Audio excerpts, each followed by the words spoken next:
Bismillahirrahmanirrahim. Today we are going to discuss the solution of arithmetic mean by indirect methods. और अपनी previous video में हमने इसका direct method discuss किया था और इनडायरेक्ट मेथड्स के नाम हमने डिस्कस किए थे। तो बेसिकली जो इनडायरेक्ट मेथड्स होते हैं, हमने कहा था इनडायरेक्ट मेथड में हम दो मेथड यूज़ करते हैं। एक को हम कहते हैं शॉर्टकट मेथड या सिंपली हम इसको शॉर्ट मेथड भी कहते हैं, और जो सेकंड वन होता है उसे हम कहते हैं कोडिंग मेथड। आज हम इन दोनों मेथड्स को यूज़ करते हुए अर्थमेटिक मीन फाइंड करेंगे। अगर हम ज़रा रिवाइज़ कर लें अपने प्रीवियस वीडियो को, तो हमने डिस्कस किया था कि जो डाटा होता है वो बेसिकली दो टाइप्स का होता है, या वो ग्रुप्ड होता है या वो अनग्रुप्ड होता है। तो हम जो भी measure of central tendency find करेंगे या हम मेजर ऑफ डिस्पर्शन की तरफ जाएंगे, तो हम दोनों टाइप ऑफ डाटा के लिए उस पर काम करेंगे। अगर आप देखें तो मैंने टू सेट ऑफ डाटाज लिखे हुए हैं। डाटा वन जो है ये अनग्रुप्ड डाटा है, बहुत थोड़ी सी वैल्यूज़ हैं जो हमने फ्रीक्वेंसी डिस्ट्रीब्यूशन की फॉर्म में हम उसको नहीं डिस्प्ले कर सकते। ये हमारा अनग्रुप्ड डाटा है, इसके ग्रुप्स नहीं बने हुए। अगर डाटा टू की तरफ देखें तो हमने ग्रुप्स लिखे हुए हैं और ग्रुप्स के अगेंस्ट उनकी रेलिवेंट फ्रीक्वेंसी लिखी हुई है। तो हम दोनों मेथड्स को लेकर चलेंगे और पहले हम इन दोनों मेथड्स को अपने अनग्रुप्ड डाटा के लिए सॉल्व करेंगे और फिर हम इन दोनों मेथड्स को यूज़ करेंगे अपने ग्रुप डाटा के लिए। तो हम चलते हैं अनग्रुप्ड डाटा की तरफ, और अनग्रुप्ड डाटा के लिए सबसे पहले हम इसके फार्मूलाज को लिखेंगे। हम कंपैरेटिवली फार्मूला लिखेंगे ताकि हमें इसको याद करना आसान रहे। तो पहले हमारा जो है वो शॉर्ट फार्मूला आ जाता है और देन हमारा आ जाएगा कोडिंग फार्मूला। तो शॉर्ट फार्मूला के लिए हम चूँकि मीन निकाल रहे हैं, वेरिएबल एक्स है, और जब हम मीन निकाल रहे हैं तो एक्स के ऊपर हम बार पुट करेंगे और शॉर्टकट का फार्मूला हो जाएगा A plus sum of D divided by N. अभी हम इन टर्म्स को डिस्कस करेंगे जो इनके अंदर इंक्लूड हो रही हैं, लेकिन पहले हम फार्मूला लिख लेते हैं। देन कोडिंग के फार्मूला में हम लिखते हैं A plus sum of U by N into H. दोनों में ए टर्म जो है वो कॉमन है। आगे देखते हैं हम जो डी और यू टर्म्स हैं वो क्या है। सबसे पहले हम देखते हैं ए। ए एक्चुअली क्या चीज़ होती है? ए होता है हमारे पास को प्रोविजनल मीन, या हम इसको एज्यूम्ड मीन भी कहते हैं। एज्यूम्ड मीन का मतलब है कि जब हमें डाटा गिवन होगा, हम डाटा की रेंज को देखेंगे और डाटा की रेंज को देखते हुए हम ये डिस्कस कर लेते हैं या ख़ुद ही डिसाइड करते हैं कि हमारा जो डाटा है उसकी कोई मीन वैल्यू क्या हो सकती है। वो हम एज्यूम कर लेते हैं, जिसको हम ए कहते हैं, और एज्यूम्ड मीन होता है वो हमारा। देन हमारे पास डी आ जाता है। D is basically deviation from assumed mean. Deviation from assumed mean, यानी हमने जो मीन एज्यूम किया था वो हमने डेविएशन ले लेनी है। वेरिएबल माइनस हमारा मीन आ गया, ठीक हो गया। ये हमारी टर्म आ गई डी। तो हमारी जो कोडिंग शॉर्टकट मेथड है, इसकी दोनों टर्म्स हमने डिस्कस कर ली। ए जो है वो एज्यूम्ड मीन और डी जो है वो डेविएशन है, और एन जो है वो नंबर ऑफ ऑब्जर्वेशन होता है। इसको हम ऑलरेडी बहुत दफ़ा डिस्कस कर चुके हैं। अगर हम इस तरफ आएँ तो यहाँ पे हमारे पास टर्म आ जाती है यू। अब यू बेसिकली क्या चीज़ है? यानी हमने एक्स माइनस ए की टर्म पिछले फॉर्मूला में पढ़ ली। जब हम इसको डिवाइड कर लेते हैं एच से, तो ये हमारे पास नई टर्म बन जाती है जिसको हम कहते हैं यू। अब बेसिकली एच क्या चीज़ है ये हमें पता होना चाहिए। अनग्रुप्ड डाटा के अंदर एच जो है ये होता है हमारा कांस्टेंट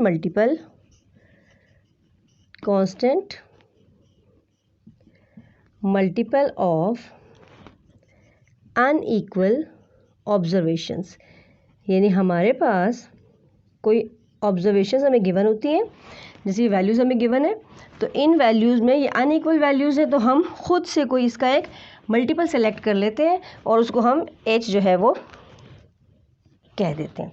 ये अनग्रुप डाटा के लिए। जब हम ग्रुप डाटा की तरफ जाएंगे तो फिर एच को हम डिफरेंटली डिस्क्राइब करेंगे। तो अभी हम अनग्रुप की बात कर रहे हैं, तो हम अनग्रुप डाटा के लिए ही अपने लेके चलेंगे और फार्मूला भी उसी हिसाब से डिस्कस करेंगे। तो अनग्रुप डाटा के हमने फार्मूलाज लिख लिए, उनकी टर्म हमने डिस्कस कर ली, ठीक है। अब हम यहाँ फार्मूला लिखते हैं और उस ये जो हमारा डाटा था, डाटा लिखेंगे और डाटा को हम इन दोनों फार्मूलाज के साथ सॉल्व करेंगे। तो हमारे पास यहाँ पे हम लिख लेते हैं डाटा। हमारा डाटा है एक्स, हमारे पास आ गया। वेरिएबल टर्म एक्स हमने लिख ली 11500, 12,400, 15,000, then 14,500, 14,000, 800। ठीक है, ये हमारा डाटा आ गया। अब देखें, सबसे पहले हमें कोई मीन एज्यूम करना है। अगर हम अपने डाटा की रेंज चेक करें तो हमारा डाटा ऑलमोस्ट 1100 से स्टार्ट हो रहा है और 1500 तक जा रहा है, यानी ये हमारी मिनिमम वैल्यू है और ये हमारी मैक्सिमम वैल्यू है। तो इस रेंज के अंदर 11 से लेके 15 तक हम खुद ही एज्यूम कर लेते हैं कि जो सेंट्रल वैल्यू होगी या जो मीन होगा वो हमारा हो जाएगा 13,000। ठीक है, हम बेसिकली ये मेथड्स यूज़ इसलिए करते हैं कि हमारा डाटा जो है वो वैल्यूज़ बड़ी होती हैं, कैलकुलेट करना मुश्किल होता है, तो हम उसको शॉर्टकट मेथड से, कोडिंग मेथड से सिंप्लीफाई करते हैं और उसको हम फिर इजीली सॉल्व कर सकते हैं। ए हमने एज्यूम कर लिया 13,000 है। अब हमने डेविएशन निकालनी है, d is equals to x minus A, यानी x की हर वैल्यू में से हमने ये अपनी वैल्यू जो है वो माइनस करनी है जो हमने एज्यूम कर ली है कि हमारा मीन है। तो इन सारी वैल्यूज़ को हम 13,000 इसमें से माइनस करते जाएंगे और फिर हम देखेंगे हमारे पास सम क्या आता है। 14,500 माइनस 13,000 एंड 14,800 माइनस 13,000। तो यहाँ हम इनका सम निकालते जाते हैं। यहाँ पे जब हम इसको सॉल्व करेंगे तो हमारा सम क्या आ जाएगा। अब देखें 11,500 में से हमने 13,000 हमने जब माइनस कर दिए तो वी विल लेफ्ट विथ 1500, लेकिन हमारे पास जो साइन है वो नेगेटिव साइन है क्योंकि 13,000 जो है वो बड़ी वैल्यू थी। ठीक है, देन अगेन जब हम इसको सॉल्व करेंगे we will have minus 600 and 200 plus 1500 और उसके बाद यहाँ पे हमारे पास आ जाता है 1800। अब जब हम इसका सम करते हैं, हमें डी का सम चाहिए, हम इसका सम करेंगे तो नेगेटिव पॉजिटिव कुछ वैल्यूज़ कैंसिल हो गए, हमारे पास जो बच जाएगी टर्म, उस टर्म से हमने आगे फर्दर जो है आंसर निकालना है। अब देखें 1500 तो कैंसिल हो गए और ये हमारे पास रह गया 1800 और हमारे पास ये हो गया 2000। अब 2000 में से हमने जो है वो 600 जो है वो माइनस कर लेना है। हाँ जी सॉरी 2000 है, 2000 और 1800 तो ये हमारा 3800 हो गया। 3800 में से हमने 600 माइनस किए तो हमारे पास बच जाएगा 3200। तो ये हमारा आ गया सम ऑफ डी हमारे पास आ गया। और अब अगर हम फॉर्मूला लिख लें, x bar is equals to a plus sum of D divided by n, तो हमारे पास क्या बनता है, a हमने लिया था 13,000, सम ऑफ डी हमारे पास आ गया है 3200 डिवाइडेड बाई n हमारे पास है नंबर ऑफ ऑब्जर्वेशंस 1 2 3 4 5 ऑब्जर्वेशंस। तो ये हमारा बन गया 13,000 प्लस 640 और जब हम इसको ऐड करेंगे 13,640 जो है वो हमारा मीन आ गया। किस मेथड से, हम शॉर्टकट मेथड से। अब हम कोडिंग मेथड की तरफ जाते हैं। कोडिंग मेथड में हमने u फाइंड करना है और u क्या था हमारे पास, u था हमारे पास x minus A divided by H. ठीक है, तो x माइनस ए तो हमने फाइंड किया हुआ है, एज हमने अभी डिस्कस करना था कि एज हम जो कॉमन मल्टीपल है वो क्या लेंगे। अब इन सब का देखें सिंप्लीफाई करने के लिए बेस्ट ये है कि हम एज की वैल्यू 100 ले लें, तो ये हमारी वैल्यूज़ और जो है वो सिंप्लीफाई हो जाएंगी। तो ये अब यहाँ पे हमने x माइनस ए हम ये निकाल चुके हैं कॉलम, इसी को हमने ए से डिवाइड करना है। यानी हमारा फर्स्ट अगर मैं पूरा सॉल्व करूँ 11,500 माइनस एज्यूम्ड मीन हमारा 13,000 था डिवाइडेड बाय 100, तो ये हमारे पास बचा माइनस 1500 डिवाइडेड बाय 100, तो हमारी टर्म क्या आ गई माइनस 15। इसी तरह जब हम इसको करेंगे तो आ जाएगा माइनस 6 20 15 एंड 18। और अब हमें सम ऑफ यू भी चाहिए, इस कॉलम से हमें सम ऑफ डी मिला था, इस कॉलम से हम सम ऑफ यू निकालेंगे और जब हम इसको सम ऑफ यू निकालेंगे तो हमारे पास क्या आ जाएगा 32। और अब हम कोडिंग के फार्मूला में इसको लिखेंगे x bar is equals to a plus sum of u divided by n multiplied by h। a हमारे पास था 13,000, सम ऑफ u हमारे पास आ गया 32, नंबर ऑफ ऑब्जर्वेशंस आर 5 और h हमने लिया था 100। तो जब हम इसको सॉल्व करते हैं और जब हम मल्टीप्लाई करें तो अगेन ये 3200 हो जाएगा डिवाइडेड बाय 5। अब देखिए सेम आ गई हैं वैल्यूज़, तो जब हम इसको ऐड करेंगे तो हमारा जो आंसर होगा वो भी सेम हो जाएगा। दैट मीन्स 13,640 हमारा मीन आ गया। तो ये हमने शॉर्टकट मेथड से और कोडिंग मेथड से अनग्रुप डाटा का जब हमने मीन निकाला तो ये हमारे पास दो वैल्यूज़ आ गई। अब हम मूव करेंगे अपने इन्हीं दोनों मेथड्स को लेकर ग्रुप डाटा की तरफ। हमारे पास ग्रुप्स थे और ग्रुप्स की हमने फ्रीक्वेंसीज लिखी हुई थी और फिर हमने उसको सॉल्व करना है। यानी अगर हमारे पास यहाँ पे ग्रुप्स थे या हम क्लासेस जिसको कहते हैं और यहाँ पे हमारे पास फ्रीक्वेंसी थी, तो ग्रुप हमारे पास क्या था 0 to 9, 10 to 19, 20 to 29, 30 to 39 and 40 to 49। हमने छोटी क्लासेस लिए ताकि कैलकुलेशन करना हमारे लिए इजी हो जाए। तो अब हम इनकी फ्रीक्वेंसी लिख लेते हैं। फ्रीक्वेंसी भी हम शॉर्ट ही लेंगे, 2 है, 10 है, 5 है और हम ले लेते हैं 9 ले लेते हैं एंड 6 ले लेते हैं। तो ये हमारा डाटा गिवन है हमें। तो फार्मूलाज हम पहले लिखते हैं। पहले हम शॉर्टकट का फार्मूला लिखेंगे ताकि हमें ये आइडिया हो जाए कि हमें कौन कौन सी टर्म्स चाहिए। तो फार्मूला हम यहाँ साइड पे लिखते ताकि हमें फार्मूला 1 लिख लेते हैं इसको और कोडिंग मेथड को हम फार्मूला 2 लिखेंगे। तो जैसे हमने शॉर्टकट के लिए कहा था x बार है तो फर्स्ट वैल्यू a ही होगी, वही अज्यूम्ड मीन होगा। देन सम ऑफ d निकाला था, अब फ्रीक्वेंसी आ गई तो सम ऑफ fd आ जाएगा। पहले नंबर ऑफ ऑब्जर्वेशंस थी तो अब हमारे पास क्या आ जाएगा, वहाँ पे फ्रीक्वेंसी आ जाएगी। यानी अब हमारा फॉर्मूला क्या बन गया, a plus sum of fd divided by sum of f।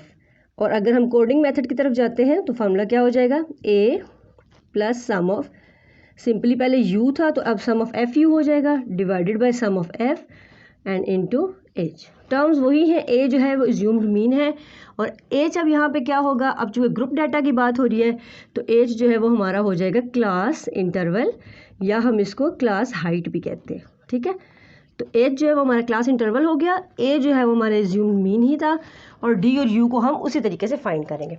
अब इस ग्रुप के अंदर हमारे पास x नहीं, यानी हम d की वैल्यू क्या लिखते थे, यहाँ पे अगर हम देख लें हम d को लिखते थे x minus a assumed mean और हमारे पास यहाँ क्या है x।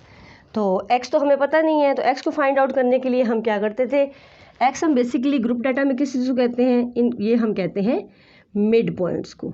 x हम कहते हैं मिड पॉइंट्स को। इट मीन्स कि जो हमारा ग्रुप होगा उस ग्रुप डाटा की शक्ल में हमें सबसे पहला काम क्या करना है, हमें x फाइंड करना है, यानी हमें इनके मिड पॉइंट्स फाइंड करने हैं। मिड पॉइंट फाइंड करने का सिंपल रूल, दोनों वैल्यूज़ को ऐड करें और 2 से डिवाइड कर दें। तो ये हमारे पास, यानी अगर हम फर्स्ट को पूरा सॉल्व करें 0 plus 9/2 it gives us 9/2 that is equals to 4.5, then 14.5, then 24.5, 34.5 और हमारे पास आ जाता है 44.5। अब हमारे पास x का कॉलम आ गया। फर्स्ट फार्मूला को हम फॉलो करने जा रहे हैं, हमने d फाइंड करना है, d is equals to x minus a। अब यहाँ पे हमने x की वैल्यूज़ निकाली, इनमें से किसी एक को भी आप एज एन एज्यूम्ड मीन जो है वो ले सकते हैं। यानी हम देखें 5 ग्रुप से तो हम एज्यूम कर लेते हैं कि मीन यही होगा। ठीक है, 24.5 को हम अगर मीन कंसिडर कर लेते हैं तो जब हम यहाँ पे माइनस करेंगे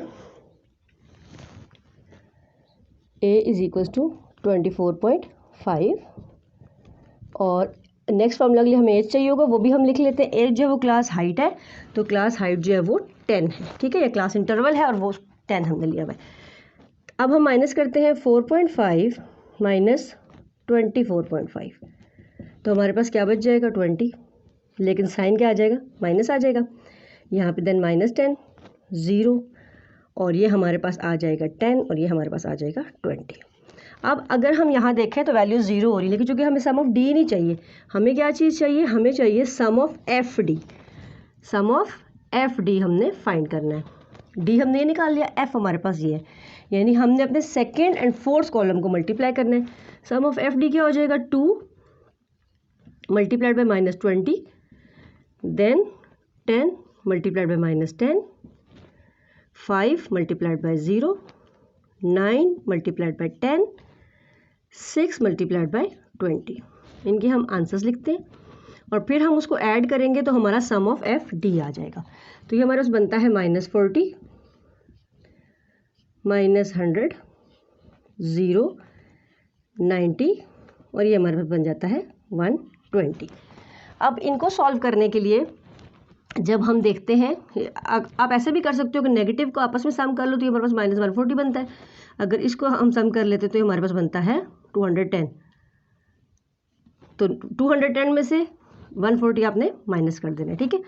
तो यहाँ पे अब हमारे पास आ गया हमारी रिक्वायर्ड चीज़ सम ऑफ एफ डी हमारे पास आ गया।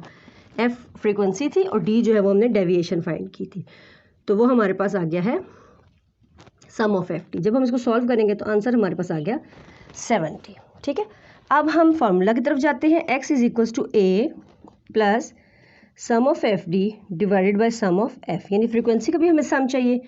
हम यहाँ पे इस फ्रीक्वेंसी का भी सम कर लेते हैं। तो ये हमारे पास बनती है 32। ए हमने लिया था 24.5 plus sum of F D हमारे पास आ गया 70 और सम ऑफ डी हमारे पास आ गया 32। 24.5 प्लस, अभी हम इसको सॉल्व करते हैं। ये हमारा जो कैलकुलेशंस थी वो हमने कंप्लीट कर ली। 70 डिवाइड बाई 32 गिव्स अस 2.178 और हमने जब 24.5 से इसको ऐड किया तो 26.687 हमारा मीन आ गया है विद शॉर्टकट मेथड, ठीक है। अब हम चलते हैं कोडिंग मेथड की तरफ। कोडिंग मेथड में अब हमें एफ यू को कॉलम चाहिए। इसका मतलब है कि पहले हमें यहाँ से यू निकालना है और देन हम उसको मल्टीप्लाई करके एफ यू निकालेंगे। तो अगर इसी डाटा में यहाँ पे हम यू को कॉलम ऐड कर लें, यू अगर आपको याद हो तो यू हमने कहा था बेसिकली वो डी बाई एच होता है, यानी डी क्या चीज़ थी हमारे पास, हमने डेविएशन ली थी फ्रॉम मीन, ठीक है, और डिवाइड बाई एच। अगर आप देखें तो x माइनस ए का कॉलम हमारा ये है, यानी हम इन्हीं वैल्यूज़ को डिवाइड करते जाएंगे एज के साथ। तो एज हमने लिया हुआ है 10, यानी -20 डिवाइडेड बाई 10 इट गिव्स अस -2। और जब नेक्स्ट करेंगे तो -1 0 1 एंड 2, ये हमारा कॉलम आ गया है u का। और अब हम जाएंगे अपने लास्ट कॉलम की तरफ, that is f multiplied by u, यानी हमारा जो फ्रीक्वेंसी का कॉलम है उसको हमने u के कॉलम से मल्टीप्लाई करना है। तो फ्रीक्वेंसी हमारी 2 है फर्स्ट ग्रुप की और u की वैल्यू -2 आई है, it gives us -4। Then frequency जो है वो 10 है और u की value -1, it gives us -10। 5 multiplied by 0 gives us 0। 9 multiplied by 1 gives us 9 and 6 into 2 gives us 12। Again जब हम इसका सम करेंगे तो आप देखें समेशन हमारे पास 7 ही आएगा, क्योंकि यहाँ पे अगर हम इसको सॉल्व करें तो 21 आता है और जब उसमें से हम 14 माइनस कर देंगे तो इट गिव्स अस 7, ठीक है। तो ये हमारा क्या आ गया, सम ऑफ एफ यू आ गया। अब हम कोडिंग मेथड का फॉर्मूला लिख रहे हैं, X bar is equals to A plus sum of F U divided by sum of F into H.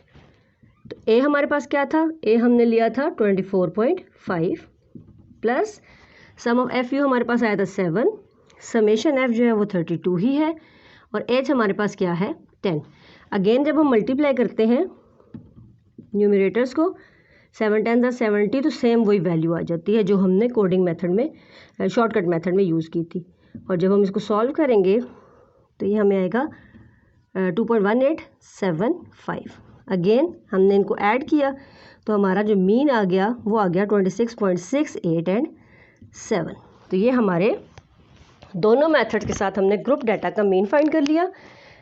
एक मेथड था शॉर्टकट मेथड और सेकंड मेथड जो था वो है हमारा कोडिंग मेथड। तो सिंपली दोनों मेथड्स आपस में इंटरलिंक्ड हैं।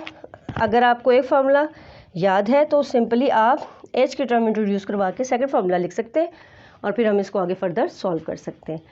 आज हमारा ये अर्थमेटिक मीन का टॉपिक जो है वो कंप्लीट हो गया है।